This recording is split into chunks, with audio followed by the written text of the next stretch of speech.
بەنداوی باوە شاسوار لە کفری یەکێکە لە بەنداوەکانی گەرمیان کە ماوەی 13 ساڵە بە بەردەوامی کار دەکات.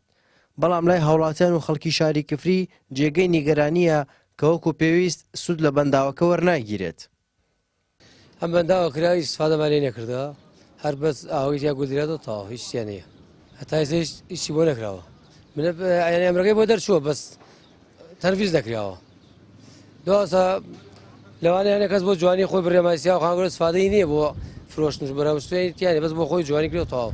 کەمێ سیاج کرا ماڵەکان بۆ خۆیان کردیانە هەر عایلەی خۆیان تایە و تەواو کە شوێن گەشتیاری تیانێ بە هیچ جۆریە. هێک جەوەکرا لێنە ئایتیان نییە من بزانم ئایا زۆر کەمی پێاتێت خەڵک استفادەی لێ ناکە. هەتوان بە چاوی کامەی خۆتان ببینن ئاوی و حاڵ بەس عەرزەی تەرکردە تیان نییە. بەنداوەکە دەتوانرێت بە مەبەستی گەشت و گوزار و کشت و کاڵ و سامانی ماسی و ئاژەڵداری سوودی لێ ببینرێت. بەڵام هیچ شوێنێکی گەشت و گوزاری لە نزیک بەنداوەکە بوونی نییە و چەند حەوزێکی کەمی ماسیشی تێدایە کە بەبێ پێویست نین.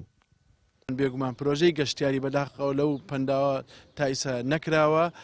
ئەوە خۆی لە خۆیەکی و لە داواکاریەکان ئێمە بەڕاستی لە ڕووی سەر کاغزەوە پەسەند کراوەچی مەسەن پاکردنی و خامیش و زەلانە و ئەو شتانە، بەڵام بەداخەوە بەهۆی قەیراون یاخود لەبەر هەر هۆکارێتتر نەچۆتە بواری جێبەجێکردنەوە. ئەمە بۆی مەمای نیگەرانیە چکەمە بێتە هۆکاری ئەوەی مەسەرەن ئەو پرۆژە بێتە پرۆژەی گەشتیاری وەکو کۆرنیشێکی لێبێ دەیان و سەلان هەری کارە ڕخسێنی هەروەها بێتە هۆکارەوەی کە بێتە ناوچەیەکی گەشتیارێکی زۆر چی لە ناوەڕاستی عێراقچی لە کەشتیاری ناوخۆیی لە باشووری عێراقەوە سەدانم ناوچەیە بکەنە بێتە سەرچاوایەکی داهات بۆ خەڵکی کفریش بۆ ئێمە یەکێک لە داواکاریەکانمان لە کاتی مارگردنەکەی کفری بژانەوەی کەرتی گەشتیاری ئەو بەنداوی باش سارە بوو کە بەداخەوە تا ئێستا جێبەجێ نەکراوە.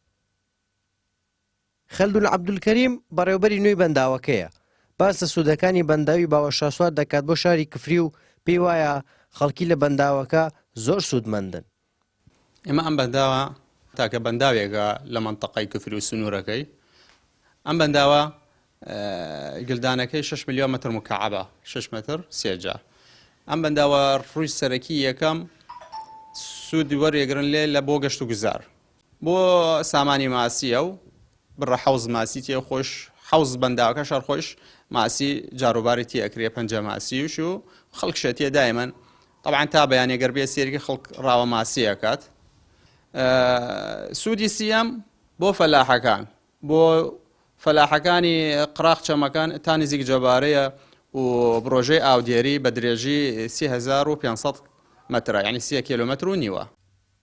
بەنداوی باوە شاسوار بە بەرزی 21 مەتر توانای گلدانەوەی 6 ملیۆن مەتر سێجا ئاوی هەیە و لەم ساڵدا بەنداوەکە سەرڕێژ بووە. بەڵام بەوتەی خەڵکی شارەکە تاوەکو ئێستا حکوومەت نەیتوانیوە ئەم بەنداوە لە سوودی هاوڵاتیان و شارەکەدا بەکار بێنێت. هارون ڕەشید، کەناڵی ئاسمانی پەیام، کفری.